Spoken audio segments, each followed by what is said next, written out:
সুপ্রিয় দর্শক শ্রোতা মণ্ডলী, আপনাদেরকে পথের দাবি টেলিভিশন চ্যানেলের পক্ষ থেকে আজকে আবার অভিনন্দন জানাচ্ছি।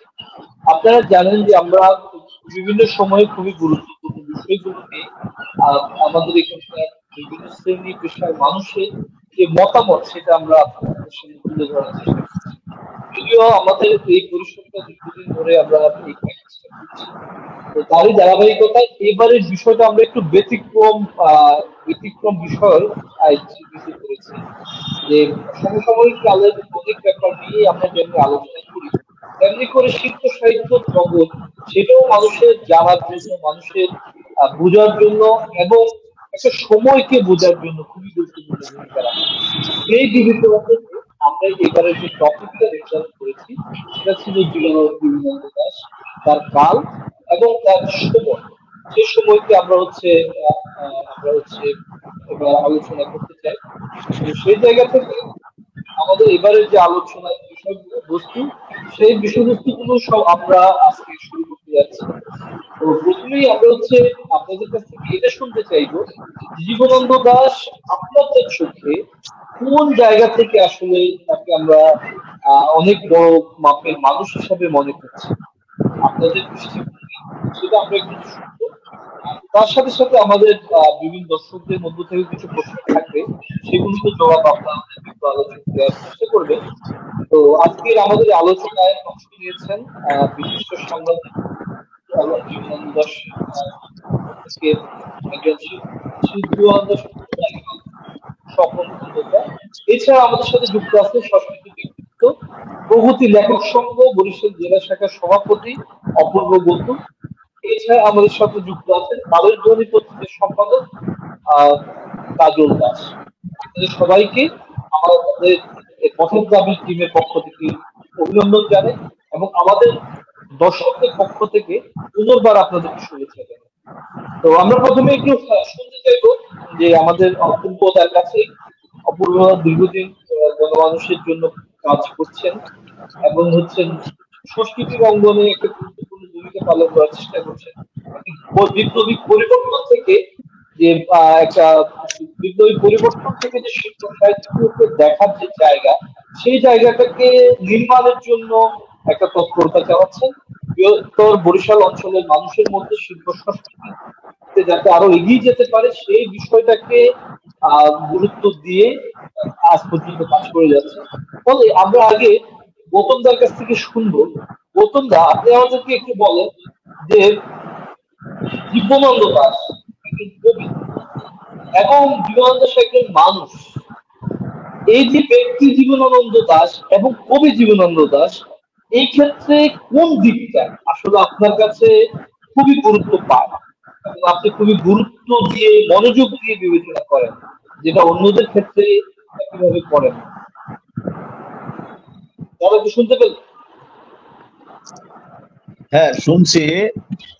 সকলকে শুভেচ্ছা এবং অভিনন্দন। পথের দাবি কবি জীবনানন্দের উপরে এরকম একটি আলোচনার আয়োজন করেছে এবং সেখানে দাদা আপনার ভিডিওটা একটু অন করে নেন।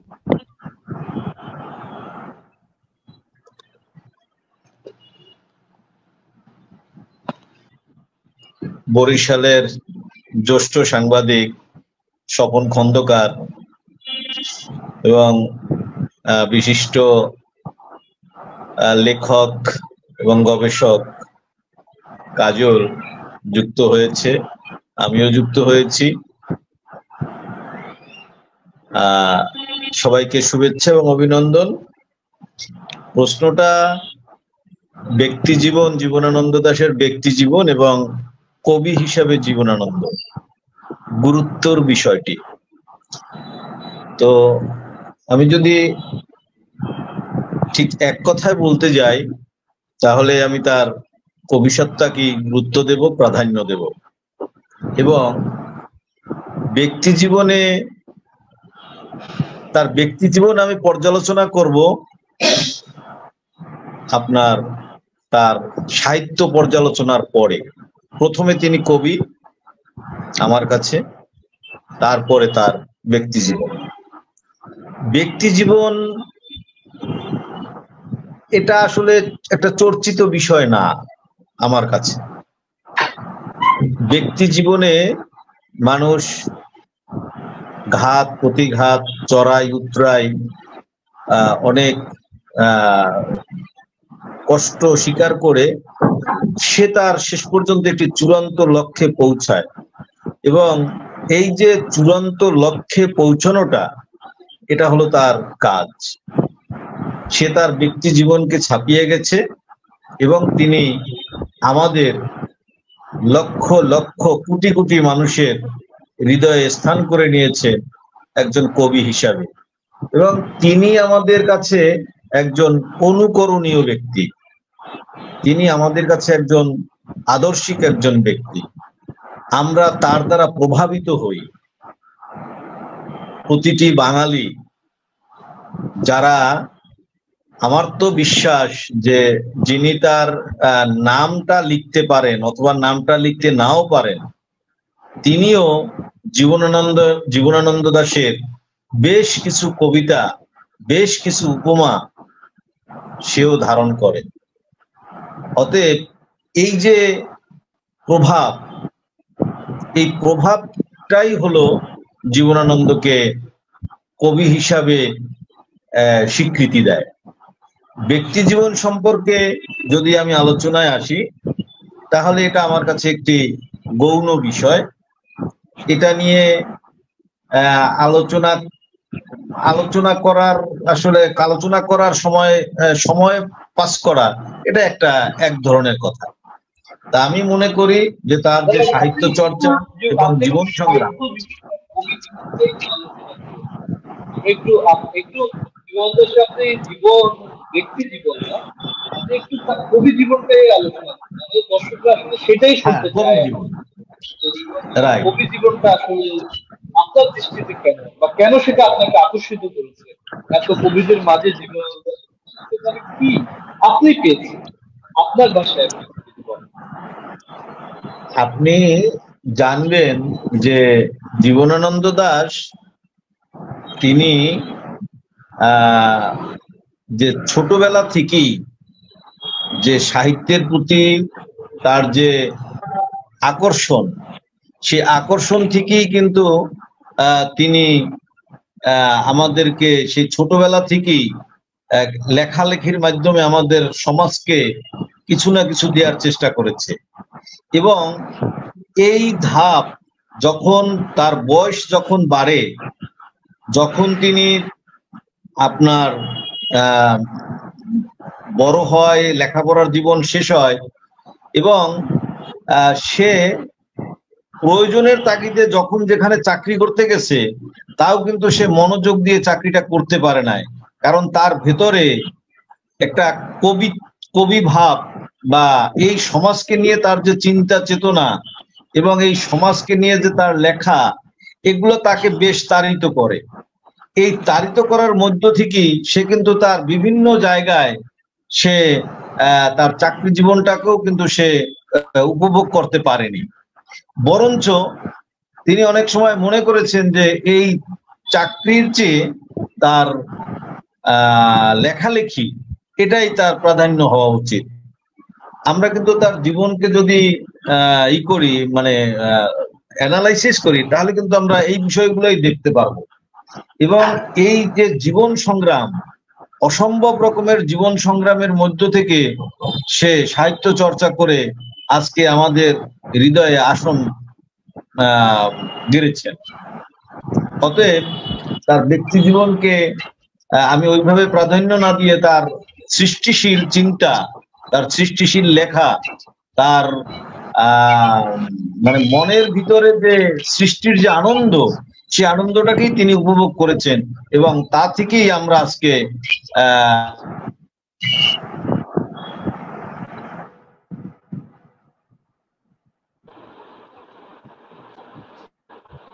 ধন্যবাদ দাদার কথাটা বুঝে গেল।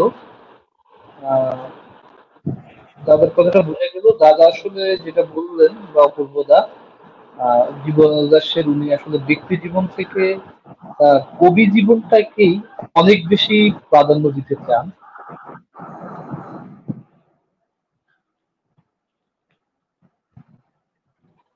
কবিত্বের যে বড়ত্ব তাকে দান করতে পারে না।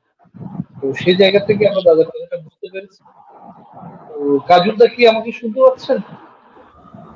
হ্যাঁ, কালের সম্পাদক হ্যাঁ, আমি আপনাকে কাজুদা, আমাকে কি শোনা যাচ্ছে?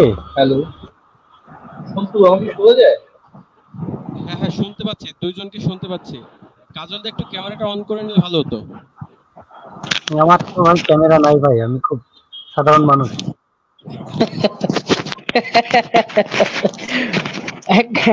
আমি একটু কাজলদার সঙ্গে যোগ করে আমি একটু এই সেশনে একটু কথা বলবো। কাজলদার ক্যামেরা নেই, কিন্তু কাজলদার সব ক্যামেরা বানিয়ে রাখেন, সবার জন্য ক্যামেরা তৈরি করে রাখেন। কাজলদা এমন একটা মানুষ। তো উনি যখন বলেন যে আমার ক্যামেরা নেই, তখন মনে হচ্ছে যে উনি এই আমাদের সেশনকে বিশেষ কিছু দিতে চাচ্ছেন আর কি, বিশেষ রস দিতে চাচ্ছেন। কাজলদা, আপনি কি কিছু বলবেন? হ্যাঁ, বলতে তো অনেক কিছু চাইছিলাম, কিন্তু আসলে কতটুকু বলবো, কতটুকু বলা যাবে। না, বলেন। আমি আচ্ছা, আমি যদি আমাকে যিনি প্রশ্ন করছেন, আমি যদি একটু ছোট্ট করে আবার রিপিট করেন আমাকে প্রশ্নটা। আমি আসলে মানে খুব প্রিসাইজলি কোনো প্রশ্নের ঠিকভাবে উত্তর দিতে পারি না, এটা অনেকেই জানে। এটা মানে আমাদের মাননীয় স্বপন খন্দকার সাহেবও জানেন, অপূর্ব গৌতম এরাও জানেন যে আমি প্রিসাইজলি উত্তর দিতে পারি না, যোগ্যতা নাই আমার আর কি। মানে ওই জায়গাটা আমি একদম অক্ষম, হয়তো একটু বাইরে বেরিয়ে যেতে পারে। আমি যে কথাটুকু বলতে চাই, আমি আসলে প্রথম সরাসরি প্রশ্ন দিতে চাই না, সেটা হচ্ছে আমার কাছে জীবনানন্দ একটা অলিক মানুষ। আমি কবি মানুষ নাই, আমি কোনো কবিতা লেখি না, কোনো কবিতা আমার কখনো কোথাও ছাপা হয় নাই। টুকটাক দুই চারটা শব্দ ছাপা হয়েছে আমার, কিন্তু কোনো কবিতার বই নাই আমার। আমি প্রথমত আমার আইডিওলজি মানে আমার পরিচিতিটা কবি না, হ্যাঁ, তারপরও আমি জীবনানন্দকে করি এবং ধারণ করার চেষ্টা করি। মানে কবিতা একজন পাঠক, আমি একজন কবি না। জীবনানন্দ আমার পাঠক হিসেবে একজন সাহিত্য মূল্যায়ন করতে গেলে তো আমাদের কবি হতে হবে এমন কোনো ব্যাপার নেই। Thank you. একজন পাঠক হিসেবে আপনি কোন চোখে? আমি পাঠক হিসেবে মূল্যায়নটা করি। সেটা হচ্ছে আমার কাছে জীবনানন্দ হচ্ছে, আমার কাছে মনে হয় এই তো এই কদিন আগে জীবনানন্দের কথাগুলো লিখছেন। আমি যখন পড়ি, আমরা যখন সেই মহিনের ঘোড়াগুলির সেই গানগুলো শুনি যা জীবনানন্দর থেকে কোট করা, নক্ষত্রে রূপালী আলোয়, আমার মনে হইলো এই লেখাগুলো মনে হয় গত মাসে কেউ লিখছে। আমি যা জানি, এই কথাগুলো যখন আমরা শুনি তখন আমার কাছে মনে হয় জীবনানন্দ আধুনিকতম একটা মানুষ, এবং এই লোকটির পয়েন্ট অফ ভিউ ডিফারেন্ট, আমাকে বারবার শিহরিত করে। সেই বিখ্যাত সেই সব কথাগুলি আপনারা জানেন। সম্প্রতি জীবনানন্দকে নিয়ে একটা উৎসব হয়েছে বরিশালে, স্বপনদা ছিলেন। দুই জায়গায় দুইটা হয়েছে, একটা জীবনানন্দ মেলা আর একটা জীবনানন্দকে নিয়ে বরিশালে ডিএম স্কুলে। এবং এত ভালো কোন অনুষ্ঠান জীবনানন্দকে নিয়ে সম্প্রতি আর হয় নাই, বরিশালে এটা হয়েছে। আমি জীবনানন্দকে আধুনিক এই জন্য বলি, আমার ভাবনা যখন আমি পড়ি যে 1000 বছর ধরে আমি পথ চলিতেছি এই পৃথিবীর পথে। প্রথমত বলে নাই যে আমি কিন্তু রিলিজিয়াস মানুষ নই, মানে ধর্মের মানুষ নই। এই 1000 বছর ধরে পথ চলিতেছি পৃথিবীর পথে, তো চলে আমরা হোঁচট খাই। মানে 1000 বছর ধরে কিভাবে চলি? আমার বয়স, মানে আমি সর্বোচ্চ বেঁচে থাকতে পারি হয়তো আমার 80 বছর, তাহলে 1000 বছর ধরে কিভাবে? জীবনানন্দ এরকম একটা কথা কিভাবে লিখলেন? আমার কাছে মনে হয় যে আমরা সত্যি মনে 1000 বছর ধরে চলতেছি। আমার যে প্রিভিয়াস পুরুষ, আমার যারা আমাকে পৃথিবীতে আনছে, আবার তাকে যারা আনছে, এরকম 5টা বা 6টা পুরুষকে ধরলে বা 10টা পুরুষকে ধরলে আমরা মনে হয় 1000 বছরের ক্যালকুলেশন। জীবনানন্দের প্রতিটি শব্দ আমাকে সবসময় শিহরিত করে, কিন্তু আমি কবিতা লিখতে পারি না, এটা আমার অক্ষমতা। এবং আমি কি কাজলের এখানে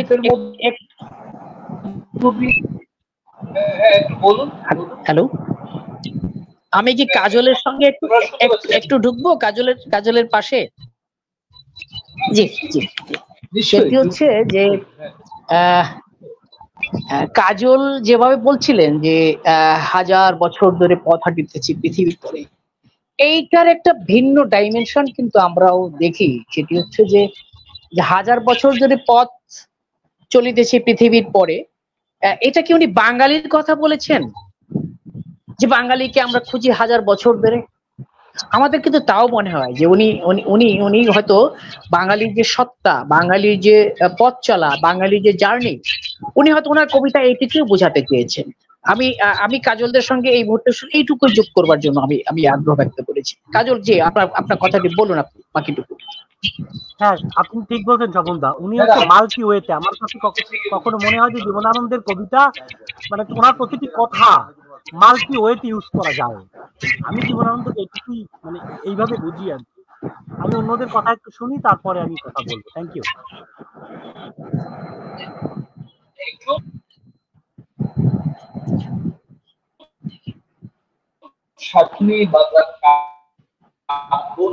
এটা যেমনি একটা দিকে থাকে, আরেকটা দিক হচ্ছে যে কোনো কবিতা তার সময়কে রিপ্রেজেন্ট করে। যেমন ধরুন আমরা যখন চর্যাপদ করি, আমরা যখন করি, সেগুলোর মধ্যে দিয়ে কি হয়, সেই সময়টাকে আসলে জানা যায়। তো এটা একটা দিক থাকে। তো জীবনানন্দ দাশের কবিতা বলতে আমরা শুধু দুইটা যে সংযোগ সেটা আমরা দেখতে পাই। সেটা যেমনি সেই মহাকালের আহ্বান আছে, আবার সমকালে যে প্রাসঙ্গিকতা সেটাও উনি তো এটা একটা বিষয়গুলো ছিল। কিন্তু একটা বিষয় কি আমাদের কাছে খুবই ভাবায় না, রবীন্দ্রনাথের অর্থাৎ রবীন্দ্রনাথকালে যখন রবীন্দ্রনাথের জনপ্রিয়তা আকাশ ছুটবে, তার সাথে যুক্ত হয়ে আছে আর এই ভারতবর্ষের স্বাধীনতা আন্দোলনের আকাঙ্ক্ষা, মানুষ মুক্তির জন্য লড়ছে বা মুক্তি আহ্বানটা তখন মানুষের সামনে খুব জরুরি হয়ে আসছে। সেই সময় জীবনানন্দ দাশ এই কবিতা লিখছিলেন। এই যে ব্যাপারগুলোকে মিলিয়ে তিনি এই রবীন্দ্রকালে সাথে রবীন্দ্রোত্তর যুগে কতটুকু গুরুত্বপূর্ণ কবি হিসেবে সে সময় মানুষের কাছে ছিলেন। এটা বিশেষ করে আমি এই প্রশ্নটা আমি রাখবো আমাদের বিশিষ্ট সাংবাদিক যে স্বপন খন্দকারের কাছে, যে এই যে রবীন্দ্র জনপ্রিয়তার চূড়ান্ত জায়গা এবং জীবনানন্দ দাশও প্রত্যাশা করছেন যে উনি প্রথম কবিতার পাণ্ডুলিপি পাঠিয়েছেন রবীন্দ্রনাথকে, ভেবেছে উনি কিছু একটা লিখে দিবেন, দেন দ্বিতীয় ওনার যে কবিতা বই যেটা ছাপা হয়েছে খুশি বাংলা, সেটাও যখন পাঠানো হলো, রবীন্দ্রনাথ একটা বাক্য লিখে পাঠিয়েছে। এই যে তার যে একটা দহন, একটা যন্ত্রণায় জীবনে ঢুকছে, তো সেটা আমরা তার বিভিন্ন দেখতে পাই। আমার ব্যাপারটা হলো আপনারা এই যে রবীন্দ্রনাথ কালে এসে বা জীবনানন্দ কতটুকু আসলে গুরুত্ব বহন করতে পেরেছে, সম্পূর্ণই উনি অবহেলা কেটেছেন, আপনাদের কি মনে হয়? আমি ধন্যবাদ আপনাকে। হ্যাঁ, আমাকে শোনা যাচ্ছে? শোনা যাচ্ছে? আমাকে শোনা যাচ্ছে? সবার চেয়ে ভালো আপনাকে শোনা যাচ্ছে। ধন্যবাদ। তো আমি একটু পেছনে যাই। যেমন আমাদের অপূর্ব গৌতম একটু কিছু বলেছেন, কাজল কিছু বলেছেন, তার ব্যক্তি জীবন নিয়ে, ব্যক্তি জীবনানন্দ নিয়ে কিছু বলেছেন, কিছু বলবার চেষ্টা করেছেন। তো সেই জায়গা থেকে আমি একটু যোগ করে বলি আর কি, যে ব্যক্তি জীবনানন্দ দাশ কিন্তু অপ্রকাশিত এখনো আমার কাছে মনে হয়। ব্যক্তি জীবনানন্দের জীবনের অনেক দিক, অনেক সত্তা আমরা হয়তো এখনো বুঝতে পারিনি বা আমরা ধরতে পারি না, বা আমরা সেই জায়গাটায় আমাদের আলোগুলো ফেলতে পারিনি। আপনি যদি দেখেন যে হয়তো কাজল কথাটি বলেছেন যে জীবনানন্দ হচ্ছেন অলিক এক কবির নাম। আমি যদি তার ব্যক্তি জীবন থেকে বলি যে উনি সারা জীবনে ছিলেন এক অভাগা মানুষ। তার জীবনকে উনি কোথাও প্রকাশও করতে পারেননি বা কেউ খুঁজতেও যায়নি। আপনি যদি দেখেন তার শৈশব থেকে তার কৈশোর, তার ছাত্র জীবন, তার তরুণ জীবন, তার প্রৌঢ় জীবন, হ্যাঁ, এই প্রত্যেকটা জীবন যদি এক একটা ধাপ ধাপ আপনি পর্যালোচনা করেন, আপনি দেখবেন প্রত্যেকটা জীবনেই তার কিন্তু একটি ট্রমা রয়েছে। কথা প্রসঙ্গে আমি একটু আপনাকে একটা বিষয় মনে করে দিতে চাই। এই যে জীবন দাস নিজেকে প্রকাশ করতে চাই, যেটা আপনি বললেন, এটা আদৌ কিভাবে মানে আমরা ঠিক সিদ্ধান্তটা টানছি? যেখানে জীবনানন্দ তো চাচ্ছেনি তার লেখা প্রকাশিত হোক, জীবনানন্দ সেই লেখাকে প্রকাশ করছে, আবার রবীন্দ্রনাথের কাছে সেটা একটা মন্তব্য চাচ্ছে, তাহলে এটা কি এই মূল্যায়নটা খুব সরলীকরণ হয় না? এটা আমি জিজ্ঞেস করি, জানতে চাচ্ছি। জি জি জি, আমি একটু বলি, যেমন আমরা জি জি আমি একটু বলি, জীবনানন্দকে তার সময়কালে অনেকে তাকে নানান ভাবে হেয় করার চেষ্টা করেছে, তাকে অবমূল্যায়ন করার চেষ্টা করেছে। কেউ কেউ বলেছেন তিনি অসামাজিক মানুষ, কারণ কেউ কোনোদিন তাকে হাসতে দেখেনি, তাকে প্রকাশ্যে কেউ কোনোদিন হাসতে দেখেনি।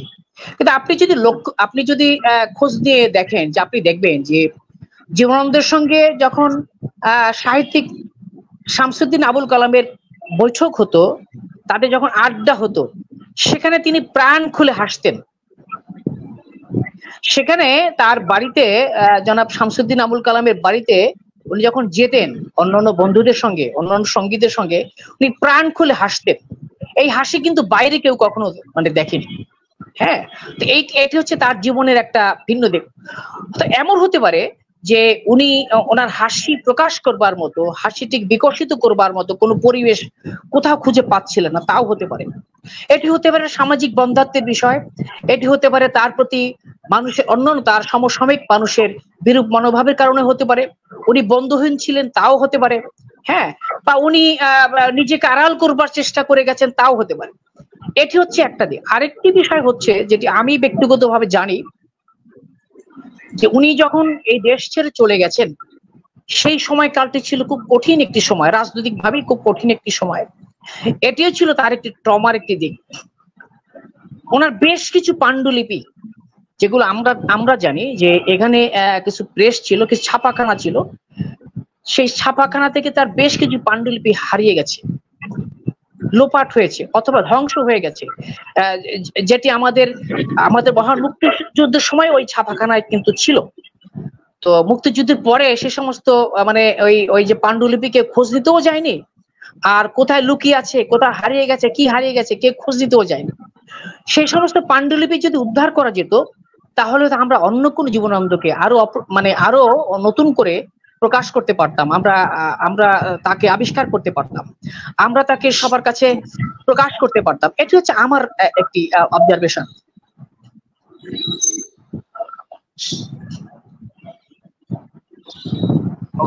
ধন্যবাদ। আচ্ছা, এই ক্ষেত্রে আমি একটু কথা বলি রিয়াজ ভাই। আমি এই যে আমাদের স্বপন খন্দকার, হ্যালো হ্যাঁ, হ্যালো রিয়াজ ভাই। হ্যাঁ, বলছিলাম যে এই যে ব্যক্তি জীবন সম্পর্ক, ব্যক্তি জীবন নিয়ে স্বপন খন্দকারের যে আলোচনা, সে আলোচনার সাথে আমি একটু যুক্ত করতে চাই। সেটা হলো যে জীবনানন্দ যখন আড্ডা দিতে, একটু ক্যামেরার সামনে এসে নেন, একটা সাইড হয়ে গেছে।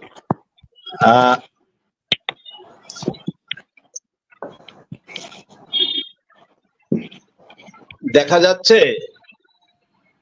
হ্যাঁ, ঠিক আছে। আসলে মানে পরিবেশটা আসলে অনুকূলে না, এটা আমি বুঝতে পারতেছি। যে তিনি যে হাস্যরসের যে একজন মানুষ, তিনি যে মাথায় চুল না থাকলে টাক মাথা নিয়েও যে তিনি হাস্যরস করতে পারেন, এটা কিন্তু তার বিভিন্ন আড্ডায় কিন্তু আমরা সেটা দেখতে পাই। এবং তিনি যে আনন্দ প্রকাশ করতেন, সে আনন্দটা এই যে স্বপন খন্দকার খুব সুন্দরভাবে বলছেন যে তিনি মানে তার যে আনন্দটা প্রকাশ করার যে একটা সঠিক জায়গা, সেই সঠিক জায়গাটা হয়তো তিনি খুঁজে না পাওয়ার ফলে এই আনন্দটা প্রকাশ করতে পারে নাই। এর মানে এই না যে জীবনানন্দ একজন অসামাজিক মানুষ, অমিশুক মানুষ। আমি যদি কারোর সাথে মিশতে চাই, সেই মেশার তো একটা লাগবে, মানে মানুষ লাগবে যে আমি কার সাথে মিশবো, আমি কার সাথে আমার এই কথাগুলো কার সাথে আমি আলোচনা করব। আমি যত্রতত্র দাঁত কেলিয়ে হাসবো, এটা তো আর হতে পারে না। ভাষার মধ্যে একটা সৌন্দর্য বোধ আছে, ভাষার মধ্যে সংস্কৃতি আছে, ভাষার মধ্যে সাহিত্যবোধ আছে, সেটা কিন্তু জীবনানন্দের বিভিন্ন আড্ডায় আমরা বেশ দৃশ্যমান দেখেছি। অতএব নিন্দুকেরা যেভাবেই বলুক না কেন, তিনি তার কাছে তিনি এভাবেই প্রকাশটা যে সঠিক এটা তিনি বুঝতে পেরেছেন, এবং আমরা কিন্তু এখন সেটাকে নিয়েই কথা বলছি।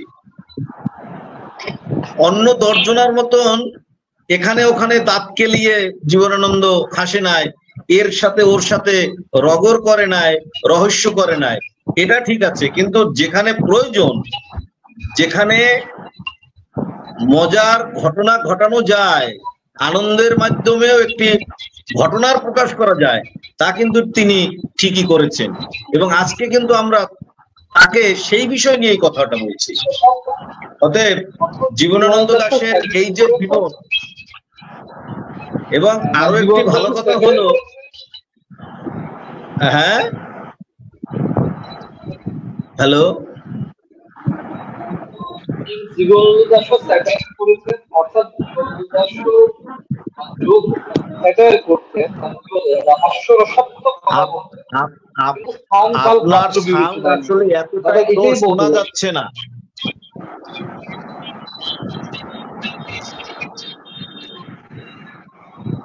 আমি আপনার কথাটা শুনতে পারিনি। হ্যালো দাদা, আমি বলেছিলাম হ্যালো, যে আপনি আসলে, হ্যাঁ, অন্যরা কি আমাকে এভাবে শুনতে পাচ্ছেন? দাদা যেভাবে অল্প করে শুনছে। হ্যাঁ দাদা, আমি বলছিলাম, হ্যাঁ আমি বলছি যে আপনাকে এখন স্পষ্ট শোনা যাচ্ছে। জীবনানন্দ দাশও, আমি যেটা বলছিলাম যে জীবনানন্দ দাশও স্যাটায়ার করতেন, কিন্তু উনি স্থান কাল পাত্র বিবেচনা করে। অপূর্ব দ্বারা এটাই মেবি বলতে চাচ্ছিলেন আর কি, ওনার কথাটা সংক্ষেপেই বুঝায়, যদি আমি ভুল না করি দাদা। হ্যাঁ হ্যাঁ হ্যাঁ হ্যাঁ হ্যাঁ দাদা, এটাই তো বুঝাচ্ছিলেন আপনি। হ্যাঁ হ্যাঁ হ্যাঁ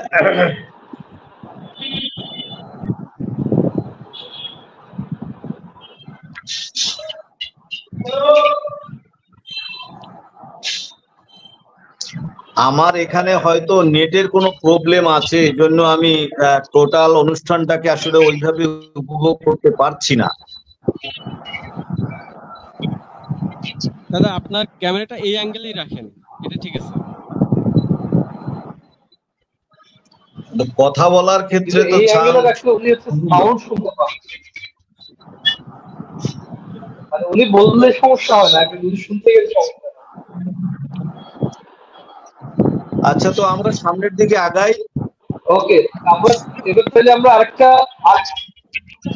হ্যাঁ আমরা একটা অন্য দিকে যাই। তো আমরা একটু আরেকটা এর কাছে একটু শুনতে চাই যে আমাদের কাজলদার কাছে, কাজলদার যেহেতু সম্পাদনা করছেন, নিঃসন্দেহে বিভিন্ন কাজলদা হচ্ছে বের হয়ে গেছে, থাকারই কথা। কাজলদা হচ্ছে নেটের কারণে হয়তো বের হয়ে গেছে। আচ্ছা ওকে, তাহলে আমরা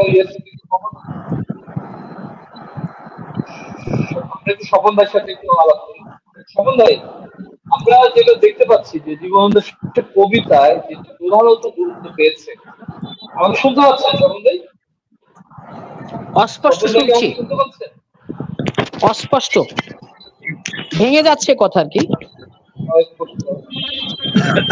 আচ্ছা, আপনি একটু স্লো বলেন, তাহলে হয়তো স্পষ্ট বোঝা যাবে, আর যদি ক্যামেরাটা অফ করে নেন তাহলে হচ্ছে ক্লিয়ার আসবে।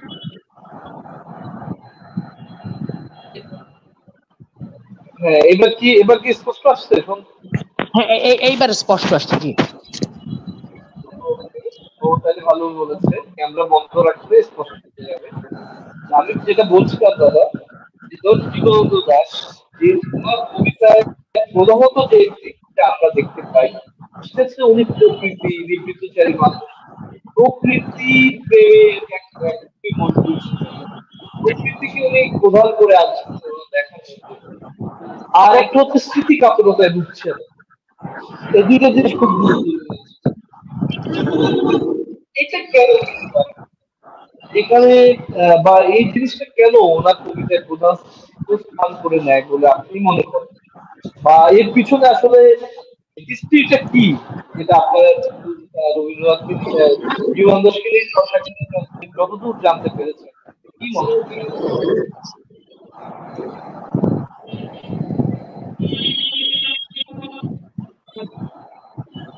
স্বপন দাস, স্বপন ভাই একটু বলবেন, শুনতে পেলেন আমার কথা? আপনার কথা অস্পষ্ট।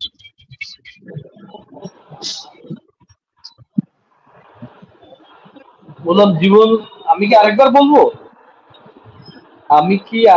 বলবো? হ্যাঁ, আপনি আরেকবার বলেন। ওই এখন ঠিক আছে, এই লেভেলেই থাকেন। জীবনানন্দ দাশের কবিতায় প্রধানত প্রকৃতিটা হচ্ছে, একটু অপেক্ষা করেন, উনি ওই যে বের হয়ে গেছে। এই অনলাইনে এটা তো একটা বিরাট ঝামেলা, অর্থাৎ নেটের ডিস্টার্ব তৈরি হয়।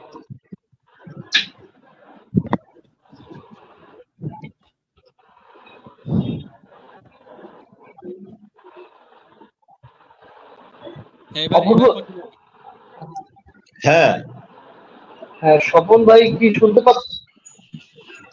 স্বপন ভাই কি শুনতে পাচ্ছেন আমাকে? হ্যাঁ হ্যাঁ নিয়াজ ভাই, আমরা ছুটে গেছিলাম মনে হয় নেট থেকে। হ্যাঁ হ্যাঁ, এবার শোনা যাচ্ছে। বলছিলাম কবিতায়, আমি আবার রবীন্দ্রনাথের জীবন দেশের কবিতায় প্রধানত যে জায়গাটা স্থান পায় সেটা হচ্ছে প্রকৃতিতে। প্রকৃতিকে নিয়ে উনি বারবার স্মৃতিকাতর হচ্ছেন, উনি নস্টালজিয়ায় ভুগছেন। এই দিকটা কেন, যেখানে আমাদের মানে স্বাধীনতার আকাঙ্ক্ষা আছে, ব্রিটিশ বিরোধী আন্দোলনের একটা সুউচ্চ জায়গায় আমাকে আন্দোলন দাঁড়িয়েছে, হ্যাঁ, রাজনৈতিক ব্যক্তিরা সেখানে নানা প্রতিশ্রুতি দিচ্ছে, গান দিয়ে দিচ্ছে, আরো দিচ্ছে, সেই জায়গায় জীবন প্রকৃতিকে মধ্যে কি বুঝিয়েছে, ব্যাপারটা কি এরকম নাকি তার পিছনে আসলে অন্য কোনো ইতিহাস আছে? যতটুকু আপনারা জানতে পেরেছেন সেটা আসলে কি, যদি আমাদের দেখুন, আমি একটু বলি, এই প্রেক্ষাপটে বলি। সেটি হচ্ছে যে আমাদের খুব বেশি গভীরভাবে মানে জানা নেই, এটি আমাদের সীমাবদ্ধতাও রয়েছে। আর জীবনানন্দ সম্পর্কে এমনিতেই মানুষের চর্চা একটু কম, আমাদের এই অঞ্চলে একটু কম। জীবনানন্দের যে প্রকৃতি ভাবনা, প্রকৃতির চেতনাবোধ, আমরা মনে করি সেটি হচ্ছে যে আমাদের যে আবহমান বাংলা, আমাদের যে এখানকার প্রকৃতি, বরিশালের যে প্রকৃতি, সেই প্রকৃতি দ্বারা উনি প্রভাবিত। এবং আপনি যদি আরো লক্ষ্য করে দেখবেন যে জীবনানন্দের আদি যে ঠিকানা, জীবনানন্দের যে পৈতৃক যে ঠিকানা, সেটি হচ্ছে যে মুন্সিগঞ্জ, হ্যাঁ, পদ্মা পাড়ের মুন্সিগঞ্জ। যে মুন্সিগঞ্জ থেকে কিন্তু মানে বহু মানুষ আমাদের এই অঞ্চলে চলে এসছে শুধু প্রাকৃতিক কারণেই।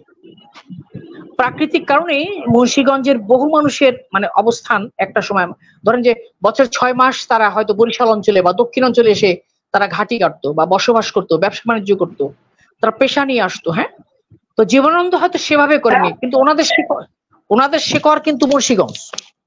হ্যাঁ, তো মুন্সিগঞ্জের প্রকৃতি একরকম, বরিশালের প্রকৃতি আর এক রকম। এই প্রকৃতি দ্বারা উনি ছিলেন প্রভাবিত, এটি একটি বিষয়। আর উনি যে মানে প্রকৃতি বাইরেও কিছু করেননি বা লেখেননি, ওনার ভিতরে কিন্তু রাজনীতি, সমসাময়িক বিষয়, সমাজ চেতনাও কিন্তু মোটামুটি ছিল, ভালোই ছিল বলা যাবে। আপনি যদি যুদ্ধ বিগ্রহ নিয়ে উনি কথা বলেছেন, উনি দুর্ভিক্ষ নিয়ে কথা বলেছেন, উনি আপনার বোমা নিয়ে কথা বলেছেন, গোলা বারুদ নিয়ে কথা বলেছেন। হ্যাঁ, তো হয়তো এই ইয়েগুলো কম ছিল তার, প্রকৃতি তার ভিতরে হয়তো প্রধান হয়ে আপনার বিরাজ করতো বা দেখা দিত তার লেখায়, তার সৃষ্টিকর্মে, তার সাহিত্যে। এটি আমি ব্যক্তিগতভাবে মনে করি যে এটি আমাদের এখানকার যে প্রাকৃতিক যে সৌন্দর্য, প্রাকৃতিক যে শোভা, এটা দ্বারাই উনি প্রভাবিত ছিলেন। এটি হচ্ছে আমার ব্যক্তিগত এক ধরনের পর্যবেক্ষণ বা মত।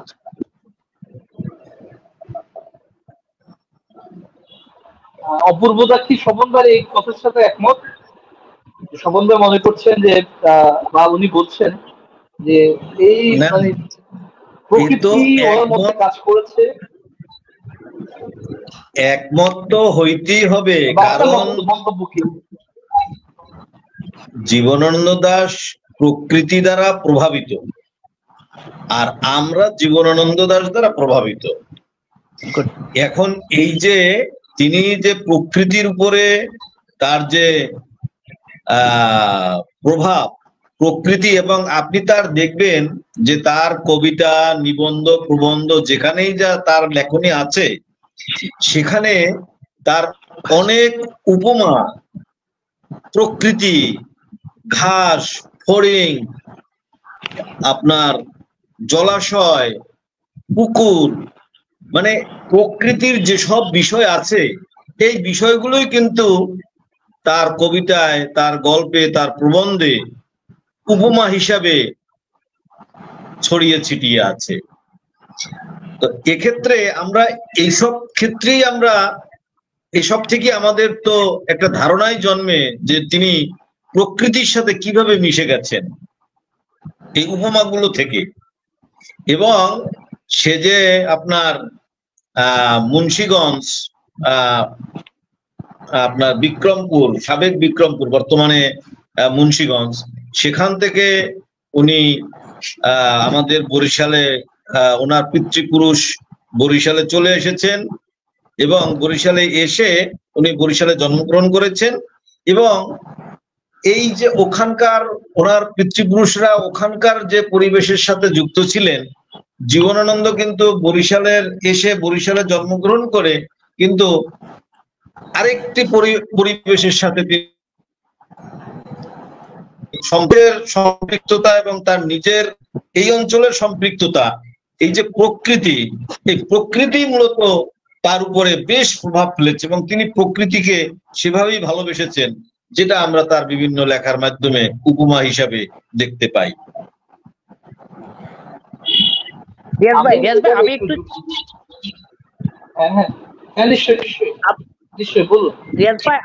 একটু আমি একটু মানে অপূর্ব গৌতমের সঙ্গে একটু যোগ করি আর কি। সেটি হচ্ছে যে জীবনানন্দ কিন্তু আসলে দেখবার নয়, জীবনানন্দ হচ্ছে অনুধাবন করবার, জীবনানন্দ হচ্ছে বোঝা, অনুভবের বিষয়। হ্যাঁ, তো জীবনানন্দের প্রকৃতি এখনকার এই যুগের মানুষ, এই যুগের ছেলেমেয়েরা, এই যুগের তরুণ সমাজ সহজেই কিন্তু নিতে পারবেন না। আমি যদি আমাদের আজকের এই যে আয়োজন, এই আয়োজনে বলি যে আজকে থেকে ধরেন 40 বছর আগে বা 50 বছর আগে আমাদের এই শহর, এই যে নগর, এই নগরের যে প্রকৃতি ছিল, সেই প্রকৃতিকে কিন্তু এখনকার ছেলেমেয়েরা আদৌ বুঝবে না। আমাদের এখানকার প্রত্যেকটা বাড়িতে, এখানকার শহরের, নগরের প্রত্যেকটা বাড়িতে কিন্তু একটি দুটি পুকুর ছিল, সেই পুকুরে শান বাঁধানো ঘাট ছিল। সেই পুকুরগুলোতে কিন্তু আপনার কলমির লতা, আপনি যদি বলেন যে বক, দোয়েল, শালিক, মাছরাঙা, হ্যাঁ, আপনার সেই যে কিশোরীর ফুল তোলা, হ্যাঁ, এই সব কিন্তু সেই প্রকৃতিকে কেন্দ্র করি। আপনার পুকুরের হাঁসের মানে আপনার জলকেলি, হ্যাঁ, এইটা কিন্তু এখনকার ছেলেমেয়েরা আদৌ বুঝতে পারবে না। তো জীবনানন্দের সময়কার যে প্রকৃতি, জীবনানন্দ যে পথে হাঁটতেন, যে পথে মানে সকাল বিকাল মানে ঘুরে বেড়াতেন যে রাস্তা দিয়ে, সেই রাস্তার দুধারের যে প্রকৃতি, যে রাস্তার দুধারের যে নিসর্গ, সেই দুধারের যে জীব বৈচিত্র্য, এখনকার মানুষ, এখনকার তরুণ সমাজ, এখনকার অগ্রগামী কোনো মানুষই বুঝতেই পারবে না। শুধু এখানেই হচ্ছে জীবনানন্দের বৈশিষ্ট্য, জীবনানন্দকে বুঝবার বিষয়, যে আমি যদি জীবনানন্দের প্রকৃতিকে বুঝতে চাই, আমাকে সেই প্রকৃতির খোঁজ নিতে হবে, আমাকে সেই প্রকৃতির কাছে যেতে হবে, প্রকৃতি না থাকলে সেটা বুঝবার ব্যবস্থা করতে হবে, আয়োজন করতে হবে। হ্যাঁ, মানে এটি একটা মিশন। এটি কিন্তু এই যে আমরা এখন যেমন জীবনানন্দ মেলা করি, মেলায় কিন্তু জীবনানন্দকে পাওয়া যাবে না, মেলায় কিন্তু জীবনানন্দের প্রকৃতি পাওয়া যাবে না। এটি আমি হলফ করে বলতে পারি। আমি জীবনানন্দকে কম বুঝি, জানি না, হ্যাঁ, কিন্তু মেলায় জীবনানন্দকে পাওয়া যাবে না। জীবনানন্দ মেলার বিষয় নয়, জীবনানন্দ হাটের বিষয় নয়, জীবনানন্দ বাজারের বিষয় নয়, জীবনানন্দ বুঝবার বিষয়, অনুধাবন করবার বিষয়, জীবনানন্দকে বিশ্লেষণ করার বিষয়। হ্যাঁ, এই যে ধরেন জীবনানন্দ যে ক্যাম্পাসে যে কথাটি অপূর্ব গৌতম তার তার আলোচনায় বলবার চেষ্টা করেছেন, বা কাজল বলেছেন যে এখানে দুটো অনুষ্ঠান হয়েছিল, দুটি জীবনানন্দের আপনার প্রতিষ্ঠান ঘিরেই হয়েছে। একটি হচ্ছে ব্রজমোহন কলেজে, একটি হচ্ছে ব্রজমোহন বিদ্যালয়ে। হ্যাঁ, ব্রজমোহন কলেজে হয়েছে মেলা, জীবনানন্দ মেলা, আর ব্রজমোহন বিদ্যালয়ে হয়েছিল একটা ভিন্ন ধর্মী জীবনানন্দ অনুষ্ঠান। দুটি কিন্তু মানে মানুষের মনকে স্পর্শ করে না, মানুষকে আবেগের জায়গাটাকে ধারণ করে না। মেলাটা আদৌ আমার কাছে মনে হয় যে একটি বাজারের বিষয়, একটি পণ্যের বিষয়। হ্যাঁ, আর যেটি ব্রজমোহন স্কুলে যেটি হয়েছে ভিন্ন ধর্মীয় অনুষ্ঠান, সেটি কিন্তু পুরোটাই আবেগের বিষয়, হৃদয়ের বিষয়। হ্যাঁ, মানে জীবনানন্দ বুঝতে হলে ওই অনুষ্ঠানকে বুঝতে হবে। সুতরাং আমি মনে করি যে শুধু জীবনানন্দ নামে মেলা করলেই চলবে না, জীবনানন্দ নামে উৎসব করলেই চলবে না। জীবনানন্দের যে সাহিত্যকর্ম রয়েছে সেগুলিকে ভালোভাবে অধ্যয়ন করতে হবে, বুঝবার আয়োজন করতে হবে, সেশন করতে হবে, পাঠচক্র করতে হবে, অনুশীলন করতে হবে। এখনো যারা জীবনানন্দ বিশেষজ্ঞ রয়েছেন, বিশারদ রয়েছেন, তাদেরকে বারবার আমাদের তরুণ সমাজের ভিতরে নিয়ে আসতে হবে, আমাদের অগ্রগামী মানুষদের মধ্যে নিয়ে আসতে হবে, আমাদের এখনকার প্রকৃতি প্রেমীদের কাছে নিয়ে আসতে হবে জীবনানন্দকে। তাহলেই আমি জীবনানন্দের প্রকৃতিকে বুঝতে পারবো। হ্যাঁ, তো মানে এই হচ্ছে আমার বলবার জায়গা। আপনার খুব ভালো বলেছেন আপনি। যে প্রশ্নগুলো এতদিন জনমনে ছিল সেটার একটা ভালো জবাব দিয়েছেন আপনি। তো আমি একটু এর সাথে একটু যদি যুক্ত করি, যে কোনো সাহিত্যেরই একটা গুরুত্বপূর্ণ যে দিক বা একটা মান যে তৈরি হয় সেটা হচ্ছে তার স্থান কাল, যে অবস্থিত যে বাস্তবতা তাকে ঘিরে। যে কারণে সাহিত্যের মধ্যে ফুটে ওঠে সে সময়কার ঐতিহাসিক বিষয়গুলো। ঐতিহাসিক বিষয় বলতে তার একটা গুরুত্বপূর্ণ অংশ হচ্ছে প্রকৃতি। যার কারণে একটা সময় এসে যদি ভূখণ্ড বিলুপ্ত হয়ে যায়, জীবনানন্দ কবিতায় কিংবা রবীন্দ্রনাথের কবিতায় আমরা খুঁজে পাবো সেই ওই যে মাত্র ফাগুনে তোর আমের বনে। হ্যাঁ, যে আমরা জাতীয় সঙ্গীতে পড়ি না, একই রকম করে জীবনানন্দ সের কবিতায় আমরা এই বাংলাকে খুঁজে পাবো, রবীন্দ্রনাথের মধ্যে খুঁজে পাবো, জীবনানন্দের মধ্যে পাবো। ফলে একই রকম করে সাহিত্য মানে এটা একটা খুবই গুরুত্বপূর্ণ বিষয়, যে এই প্রকৃতির যে বিষয় জায়গাগুলো আছে সেগুলোকে রিপ্রেজেন্ট করা। জীবনানন্দ সেক্ষেত্রে খুবই সার্থক। উনি ওনার সময়ে ওনার ভূপ্রকৃতিগত যে অবস্থান সেটাকে খুব ভালোভাবে ওনার শিল্পকর্মের মধ্য দিয়ে মানুষের সামনে নিয়ে আসতে পেরেছে, এবং বহুকাল ব্যাপী এটা মানুষের সামনে আছে। তো আরেকটা বিষয় যেটা আমরা একটু আমাদের প্রায় আমরা 1 ঘন্টার মতো আলোচনাটা করছিলাম, তো আমরা একটু শেষও করতে হবে। তো আমরা একটু সুমন ভাই আপনাকে দিয়েই শেষ করাটা শুরু করি। যে মনে হচ্ছে গৌতম দাও এর মধ্যে লিভ হয়ে গেছে। আসলে অনলাইনে কাজে অ্যাক্টিভিটিতে একটা অসুবিধা হলো যে নেটওয়ার্ক বা নানা ধরনের যান্ত্রিক ত্রুটি তৈরি হয়। এটা একটা অসুবিধা বটে, কিন্তু এর মধ্য দিয়ে আমাদেরকে আসলে এই ধরনের আলোচনাগুলো চালাতে হবে যদি আগামী প্রজন্মের কাছে আমরা মানে জানাতে চাই বা নিজেরাও জানতে চাই ভালো করে। তো ভাই আপনি, আপনার কাছে একটা প্রশ্ন, স্বপন ভাইয়ের কাছে একটা প্রশ্ন রেখেই এই অনুষ্ঠানটা শেষ করার পথে যাব। সেটা হচ্ছে এই প্রজন্ম, আজকের যে প্রজন্ম, ফেসবুক প্রজন্ম, এই প্রজন্ম শিল্প সাহিত্য চর্চা ওই অর্থে করে না। এই প্রজন্ম পড়াশোনার প্রতি তাদের মানসিকতা নেই। এই প্রজন্ম আসলে জীবনানন্দের কাছ থেকে কি শিখবে, তার শিক্ষণীয়তা কি? বা একজন জীবনানন্দ অনুরাগী হয়ে এই প্রজন্মকে কি বার্তাটা আপনি দিতে চান, সেটা আমাদেরকে একটু সংক্ষেপে বলবেন।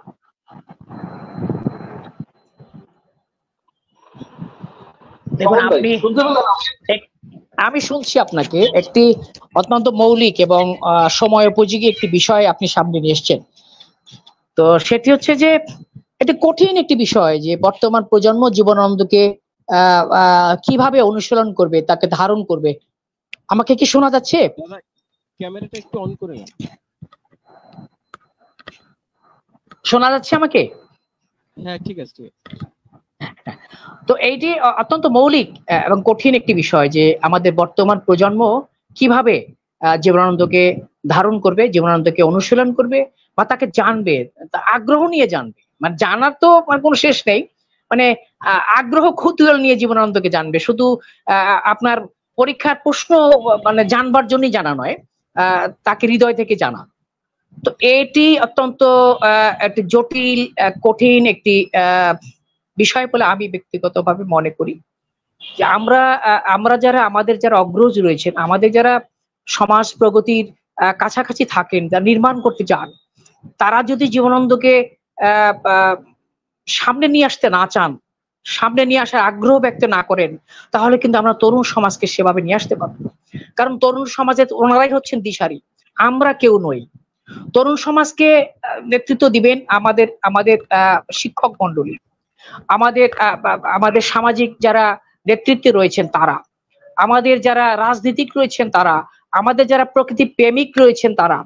আমরা এখন একটা বিষয় দেখি যে আপনি যদি দেখেন যে ধরুন আমি যদি জীবনানন্দের প্রকৃতিকে খুঁজতে চাই, যারা প্রকৃতি প্রেমিক রয়েছেন প্রকৃত অর্থে, তাদের মধ্যে জীবনানন্দ প্রেমিক কিন্তু কম।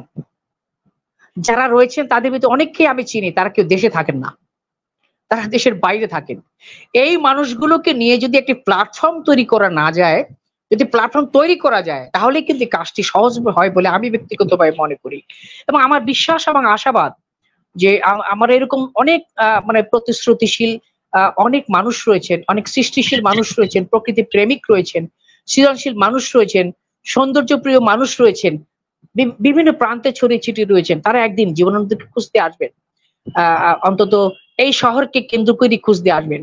আমরা কিন্তু এখন যে কাজগুলো করি সেটি হচ্ছে হয়তো জীবনানন্দকে ভালোবেসে করি না, প্রকৃতিকে বাঁচানোর জন্য করি।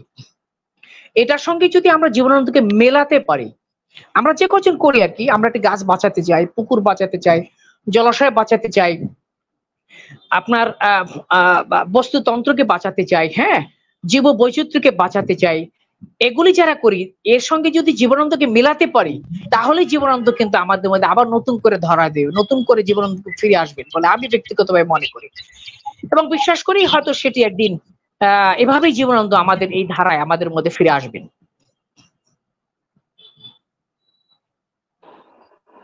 আমাদের টিমের, আমাদের পথের দাবি টিমেরই একজন গুরুত্বপূর্ণ সদস্য সন্তু মিত্র, তার একটা প্রশ্ন ছিল আপনাদের কাছে, যে প্রশ্নটা করতে চাই আর কি। সন্তু, প্রশ্নটা করো। আচ্ছা, যেটা হচ্ছে যে আপনি খুবই দারুণ আলাপ করছিলেন, বিশেষ করে যে এখানে ধরেন তরুণ সমাজের যে আগ্রহ কমে যাচ্ছে দিন দিন, বা হয়তো তারা সেই জানার সুযোগটা পাচ্ছে না। তো সেই সাথে আমার মনে হয়েছে যে ধরেন এখানে বরিশালে আমি বেশ কয়েকবার দেখেছি আপনার ভাস্কর্যের একটা এখানে আন্দোলন বলেন সেটা রয়েছে, সেটা শুধুমাত্র জীবনানন্দ দাশকে কেন্দ্র করে না, এখানে বরিশালে যত গুরুত্বপূর্ণ গুণী মানুষ রয়েছেন তাদেরকে কেন্দ্র করে। এবং ধরেন এটা তো আমাদের হওয়াও মনে হয় উচিত যে ধরেন আমরা জীবনানন্দ দাশের 1000 বছর ধরে পড়তেছে, কিন্তু হয়তো বা 1000 বছর না, আমরা হয়তো বা দেখা গেছে 10 বছর 20 বছর পরেই এই জীবনানন্দ দাশকে ভুলে যাব। তো তাদেরকে স্মরণ রাখার জন্য, তাদের কাজকে মনে রাখার জন্য এখানে যে ভাস্কর্যগুলি হলে সেটা যুগের পর যুগ থেকে যেত, বা চিত্রকর্ম হলে সেটা যুগের পর যুগ থেকে যেত। ধরেন আমাদের এখন অনেক সময় দেখি না এই যে গবেষণা হয়, মাটির নিচ থেকে অনেক পুরাকীর্তি সেগুলো আবিষ্কার হয়, মানে এই যে জিনিসগুলো, এগুলো কেন বা এগুলো দিয়ে আমরা কিভাবে ইতিহাসটাকে জানতে পারি যে ওই সময় মানুষগুলো করে গেছিলেন, রেখে গেছিলেন। তাহলে এই সময় যদি আমরা উন্নত মানুষ হয়ে সেই বিষয়গুলোকে ধরে না রাখতে পারি, ধারণ করতে না পারি, তাহলে তো আসলে মূল যে এই শিল্প সাহিত্য দর্শনের জায়গাগুলি সেগুলো তো নষ্ট হয়ে যাবে। তো সেই জায়গা থেকে আমার একটা জানার ইচ্ছে যে এটা, যে ধরেন ভাস্কর্যের আন্দোলন বা ভাস্কর্য করার ক্ষেত্রে আমি অনেক সময় খেয়াল করেছি ধরেন রাষ্ট্রে একটা কোথাও অনীহা অথবা ধরেন একটা সামাজিক একটা বাধা এটা থাকে। এই বাধাগুলি কেন, বা এখানে ধরেন রাষ্ট্রের অনীহা,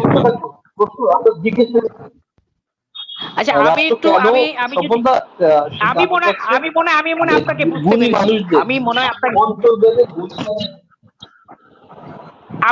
আপনাকে বুঝতে পেরেছি, আপনার কথাকে বুঝতে পেরেছি, এবং এই কথাগুলো আমাদেরও, এবং এই কথাগুলোর যথেষ্ট উত্তর আমাদের কাছেও রয়েছে, আমার কাছেও রয়েছে। হ্যাঁ, আমি একটু আপনাদেরকে অবহিত করে বলি, আপনাদের জ্ঞাতার্থে বলি। আমাদের মধ্যে, আমাদের চারপাশে কিন্তু এমন ধারা রয়েছে যে আমরাও এগুলো চাই যে মানুষগুলো আমাদের ভাস্কর্যের ভিতর থেকে টিকে থাকুক, জেগে থাকুক। হ্যাঁ, আর এই ধারাটিও কিন্তু এখানে অনেক আগে থেকেই চলে আসছে, সৃষ্টি হয়ে আছে। এটা হয়তো আপনারা জানেন কিনা আমরা জানি না। আপনি বরিশাল শহরে যদি এসে থাকেন, বরিশাল শহরকে দেখে থাকেন, বরিশাল শহরে একটি স্থাপনা রয়েছে, এটাকে বলা হয়, জায়গাটিকে বলা হয় আমতলার মোড়। লোকেশনটা হলো আমতলার মোড়, আলেকান্দার মোড়ে আমতলার মোড়। এখানে একটি বিজয় বিহঙ্গ রয়েছে। বিজয় বিহঙ্গ হচ্ছে এক ধরনের সৃষ্টিশীল মানুষ এই স্থাপনাটি করেছে আজকে থেকে ধরেন হয়তো 10 বছর আগে, না 10 বছরের বেশি হয়েছে। এটি হয়েছে, এটি আপনার স্টেইনলেস স্টিলের উপরে পাখির ভাস্কর্য, পাখি উড়ে যাচ্ছে, অনেকগুলো পাখি উড়ে যাচ্ছে আর কি। হ্যাঁ, এটি কঠিন একটি কাজ ছিল। আপনাকে আরো পেছনে গিয়ে বলি, আমি আরো পেছনে গিয়ে বলি যে আমরা একটি আন্দোলনের সঙ্গে যুক্ত ছিলাম বরিশালে। আপনার এই সকল মানুষদের নিয়ে একটি ভাস্কর্য আন্দোলন আমরা শুরু করেছিলাম। নানান কারণে, নানান প্রতিবন্ধকতার কারণে পারিনি। যে শ্রেণীগুলো এটা মানে প্রতিহত করার জন্য, প্রতিরোধ করার জন্য সবসময় লেগে থাকে, সেই মানে শক্তিগুলো আমাদের চারপাশে এখনো রয়েছে। আমরা প্রতীকী কিন্তু ভাস্কর্য আমরা আমাদের শহরের একটি কর্নারে স্থাপন করেছিলাম, সেটি ভেঙে ফেলা হয়েছে। এরপরে কিন্তু আমরা ওই বিজয় বিহঙ্গ করেছি স্টেইনলেস স্টিলের উপরে। এটি আপনাদের অবগতির জন্য বলি। সুতরাং এই ধারাগুলো কিন্তু আমাদের মধ্যে রয়েছে। আমরা যে একেবারে ভুলে গেছি, আমরা যে পিছিয়ে আছি তা কিন্তু নয়। এটি আপনাদের সকলের জন্য, সকলের অবগতির জন্য বলে রাখি, এই ধারাটাই কিন্তু আমাদের এখানে রয়েছে। আমাদের বন্ধুরা এই কাজটি করেছে, আমরা এই আন্দোলনের সঙ্গে যুক্ত ছিলাম। হয়তো আমাদের পরবর্তী জেনারেশন এসে এটিকে আরো অনেক দূরে এগিয়ে নিয়ে যাবে, হয়তো বিকশিত করবে আন্দোলনকে। সুতরাং এই ধারা, এর বিপরীতের ধারাগুলো যেমন এখানে স্ট্রং, নানান শক্তি এখানে মানে স্ট্রং রয়েছে। হ্যাঁ, এদের সঙ্গে রাজনৈতিক শক্তিগুলো সবসময় আপোষ করে চলে। আমি হয়তো আপনার মানে কৌতূহলকে মেটাতে, মানে কিছুটা হলেও মেটাতে পেরেছি বলে আমার কাছে মনে হয়। আমি বুঝতে পেরেছি। আপনি যথার্থই বলেছেন। আসলে ভাস্কর্য এই বা এই ধরনের বিষয়গুলো একদিকে যেমনি রাষ্ট্রীয় দৃষ্টিভঙ্গি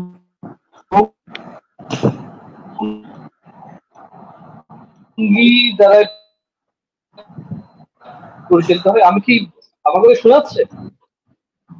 গণমানুষের দাবি আকাঙ্ক্ষা সেটা যুক্ত হয়ে আছে। আর সবচেয়ে জরুরি বিষয়টা হচ্ছে জীবনানন্দ দাশের যে গড়ে ওঠা এবং জন্ম, সেটা বরিশালে হলেও তার সময়ের যে পরিক্রমায় তার নির্মাণের যে দক্ষতা, তার মধ্য দিয়ে তিনি আসলে পুরো বিশ্ববাসী অংশ হয়ে গেছে।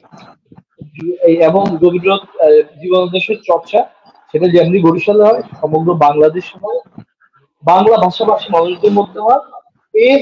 এর গণ্ডি ফেরিয়ে এখন দেশের বাইরেও জীবনানন্দ দাশের সাহিত্য, তার লেখালেখি, উল্লেখযোগ্য লেখালেখি, সেগুলো চর্চিত হচ্ছে। ফলে আমরা এই প্রত্যাশাটা করছি রাষ্ট্রীয়ভাবে এই গুণী মানুষদের, যারা হচ্ছেন যাদের অবদান একটা জাতিকে অনেক বছর এগিয়ে নিয়ে যায়, তাদের ভাস্কর্য নির্মাণ হবে, তাদের স্মৃতিস্তম্ভ নির্মাণ হবে, তাদের লেখালেখি আরো সুদূর প্রসারী হবে। এতটুকুই বোধ হয় আজকের বলা। আপাতত লাইভটা বোধ শেষ করা যায়। হ্যাঁ, জি জি, শেষ করা যায়, আমার মনে হয় শেষ করা যায়। আপনাদেরকে আমার ব্যক্তিগত পক্ষ থেকে আপনাদের সবাইকে আবারও মানে ধন্যবাদ জানাচ্ছি, কৃতজ্ঞতা জানাচ্ছি আমাকে যুক্ত করবার জন্য। আমার কথা আপনার ধৈর্য সহকারে শুনেছেন, আমাকে সুযোগ দিয়েছেন বলবার জন্য। আমি হয়তো আমার মতো করে, আমার সীমাবদ্ধতা দিয়ে আমি হয়তো আপনাদের কৌতূহলগুলো, আপনাদের প্রশ্ন উত্তরগুলো দেওয়ার চেষ্টা করেছি। আশা করি পরবর্তীতে আবারও আপনাদের সঙ্গে অন্য কোনো সেশনে দেখা হবে, কথা হবে। নিশ্চয়ই নিশ্চয়ই, আপনি তো ভালো থাকবেন। আমরাও আপনাদের সহযোগিতা প্রত্যাশা করি। আবার নতুন নতুন বিষয় নিয়ে আপনাদেরকে আমরা আবার আহ্বান করব, আপনাদের কথা শুনতে চাইবো। ততদিন পর্যন্ত আপনারা সুস্থ থাকবেন, ভালো থাকবেন, এটাই আপনাদের কাছে আমাদের প্রত্যাশা। ধন্যবাদ। জি জি জি জি, ভালো থাকবেন। জি জি, শুধু লাইভটা ক্লোজ করুন।